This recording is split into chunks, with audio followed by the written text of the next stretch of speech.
Hi. No. She didn't want me to do that kind of intro, but I did it anyways. All right, everyone, welcome back to the channel. Yes. This week is a very special week. It's a very emotional week for Marie and I here. No. Yeah, a little bit. We're getting divorced. We were supposed to get married on August 28th of 2020. Unfortunately, we had to cancel. Postpone, dude. We had to postpone the wedding because of what we call COVID-19. Mm-hmm. So we're gonna get married next week, if everything goes to plan. next week? Next year, if everything goes to plan and you start cleaning your dirty feet when we go to bed. I think we're gonna get divorced pretty soon. And in the meantime, we're gonna give you tips and tricks to how to survive a road trip or how to live in a tiny space with someone else. It can be a sibling, a friend, a family member, or in my case, a long hair bearded dude. So we're gonna talk about 6 main tricks we have to manage our own problems, relationship problems. And wait until number 1, because every time we share it with other couples, they try it and they say it works. Yeah, number 1 is really cool. Let's start it. It even works for me. It works for me more than it works for you. It works especially for me with you. Don't start. No, I need it. Don't start. I need it when we do Don't it. start. Star Trek.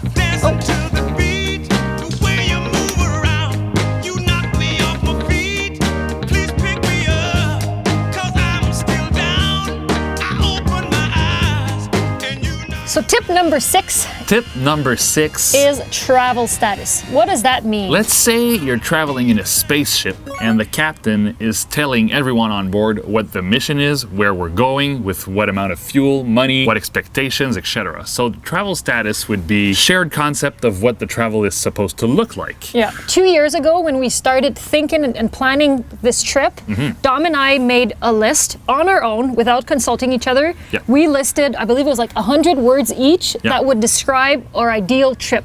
Yes. My list was about like liberty, meeting people, living slowly, more calmly. And yours was about like work, content creativity, creation, meeting people, telling stories, making sure our social presence was on point. So I had a more professionally oriented travel in mind. So we had to find a balance somewhere in the middle on what we would like to do on the road, how much we would like to work, what we would like to visit as well, how much money we want to put in the different activities we wanted to do. Budget is something that's really important as well. Yes, and we had to make sure the travel objectives and the travel status was always on point with both visions. If you're traveling with kids, what we used to do when we were young were travel briefings. My father would sit down every night explaining to the kids where we were going the next day, what we were supposed to expect, what went good or what went bad during the previous day,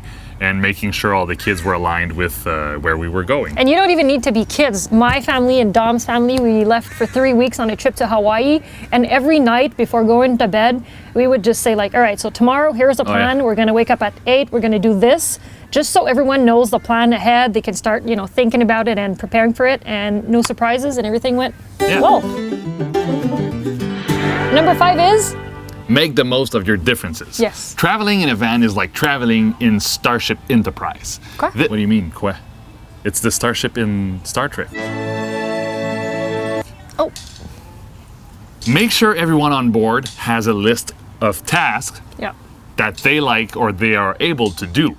For example, in this van, there are tasks that I have and there are tasks that you have. Yes. Depending on what we're able to do, right? And what we like to do. Yeah, I'll mainly take care of all the exterior stuff, like the racking, the heavy stuff outside, the water cans, the gas, putting the paddle boards on top, making sure the solar panel is clean, etc., etc. As for you, I will do the cooking, the cleaning, the brooming, and then you're gonna walk in the van with your dirty feet, so I'll do the brooming again, and then I'll broom some more. Okay.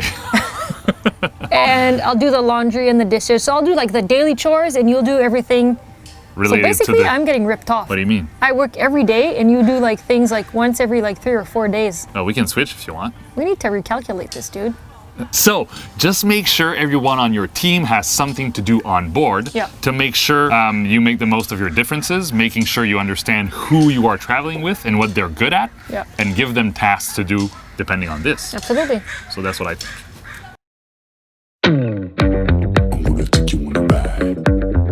Now, sex in intimacy. This is a question that we get a lot. Mom, this is the time where you go la la la la la for 30 seconds. I'm gonna start my chrono, and when it beats, you can start watching again. So sex and intimacy is something that is very important in everyday's life, but in a van especially. Most of the time when you're either in a campground or in a city, other camper vans are parked beside your van. So you can find ways to do it in a more subtle way, something that is very important, especially if you're spending a lot of time with your partner. You need to find that intimacy and to connect. And yeah, you can find positions and solutions to make it happen. And it is very important for your relationship. And my time is up. Now, number four is switching the leading partner. I like that one. Why? Because switching the leading partner is going to help you understand what your traveling partners want to do and how they would manage different situations. So for example, most of the days when we travel here are led by Marie. But once in a while... Want to know why? Why? Or else we wouldn't get to the destination. We would still be home watching TV. But once in a while, I'm gonna take the lead and I'm gonna decide where we're going, what we're visiting, how much money we're gonna spend on what kind of food, etc., just to give her a break. Yes, and that feels really good. By example, on weeks that I have to work a lot, knowing that Dom is taking full control of the Starship Enterprise makes me like concentrate on my things. And so it's good to switch partners, and you can also do that with kids. Absolutely. You can go ahead and tell your 8-year-old kids, today you are deciding on what we do. Mom and dad are going to follow you and make sure everything is on point regarding money, distances, itinerary, food, etc. whatever. Yeah, and they're going to like it. That's what we did when we were young, and it was very, very fun. Oh, that's what happened. Yeah, but I had fun when I was young.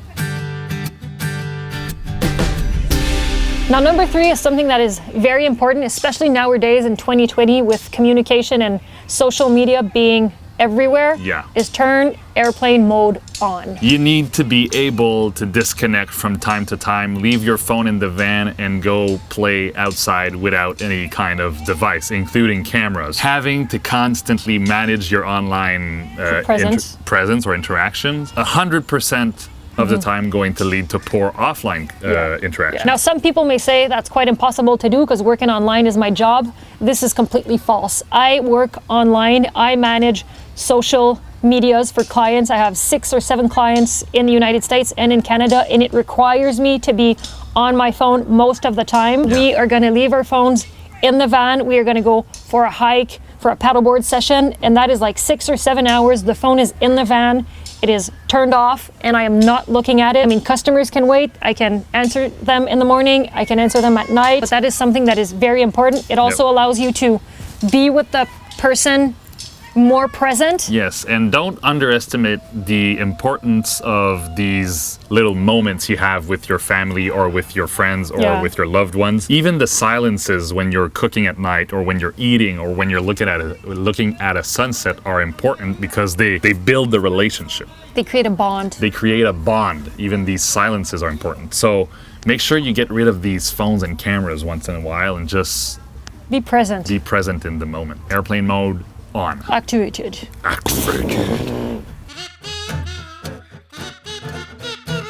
Now, number 2. Number 2 is very important. Is as important as number 1. Yeah, we actually fought on that one. Yes, I wanted it to be number 1. Dom wanted it to be number 2. I lost. Because I'm the leading partner. Yeah, okay, dude. And number 2 is try it before. That sounds really simple, but it's really important. A lot of people would just be so excited by the project. They would start building and traveling. And at one point, 6 months after they left, they would realize this is not really for them and they would be like sad. Yeah. So before leaving on the road, Dom and I had traveled to various countries living in a camper van. We started off with 2 weeks in Iceland. Yeah. That went well, but we still managed, like there's a routine. Living in a tiny space, you develop a certain routine, like who does what, learn how to move in such a tiny space. It looks really dumb, but there really is like a routine that you develop. I learned how to move in the van. So prior to the trip, we went to Iceland for 2 weeks. We then went to New Zealand for 3 weeks. We went to the United States. We tried it a lot. We did try it a lot, and it really helps you understand if this is something that you want to do alone and with someone else, and if that someone else you want to do it with is compatible to what you have in mind. Yeah. And if you don't like it, you tell him. I have a metaphor. You have a metaphor? I have a metaphor. What's your metaphor? You know when you're doing a marathon, Yeah. you're not gonna hit like that 21, is it a marathon 21? 42? 42. You're not gonna run that 42K right away. You're gonna start by doing short distances and then longer distances. It's the same with van life. Try it before. I think I understand your metaphor. Do you get it? Yeah. You're so So smart. you have to run a marathon before going in a van with someone. No, Well, that's what she said. no, it's a metaphor.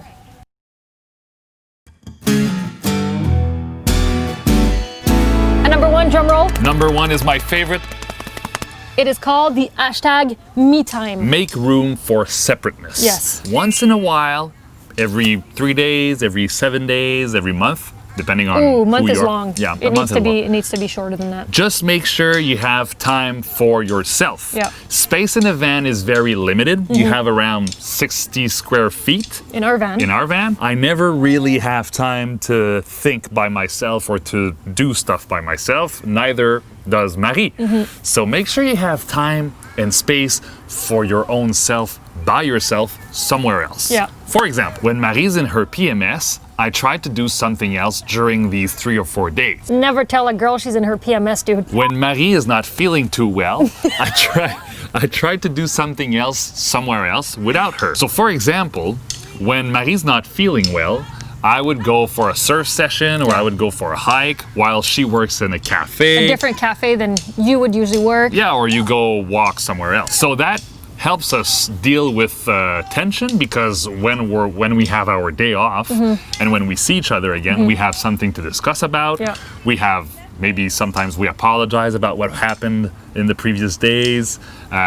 We have more time to think. We have more time to do our stuff. And it's really, really strange because being with you 24/7 in this tiny little space, when you leave for a day, to me it feels like a week. Yeah.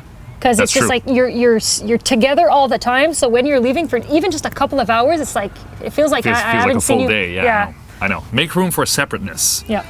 Take a day, pick an activity, and just do it on your own. Very important is me time. Yeah. All right, guys. So this is it for the how to not kill your travel partner. So remember, traveling in a van is very intense sometimes, very boring when it's boring, very fun when it's fun, just because everything is accelerated and amplified Yeah. in a small space. So you just need to adapt to your travel partner and to your different lifestyle. So there you go. There you Basic go. stuff, and it's supposed to be fun in the end. Mustache. Mustache. So starting this week, Starting today, we are also going to do a French segment. A lot of people are hearing us speak French in between the takes, and you guys are interested in learning a bit more of French. So at the end, where every week we're going to be learning one word or one French expression that we used in the in the video, or in the channel. in the channel. Yeah. There you go. See you next week. À la semaine prochaine. À la semaine prochaine. Bye. Bye. Bye. Bye. Welcome to the French lesson. Lesson number 1, à la semaine prochaine, which means see you next week. First thing you need to know is that we flip the words around in French, so semaine prochaine means next week or week next. Allah has no direct translation, but we sometimes put weird accent on top of some letters like A's. It would mean something like to the next week, which means nothing. And finally, we don't say see you next week. We just say à la semaine prochaine.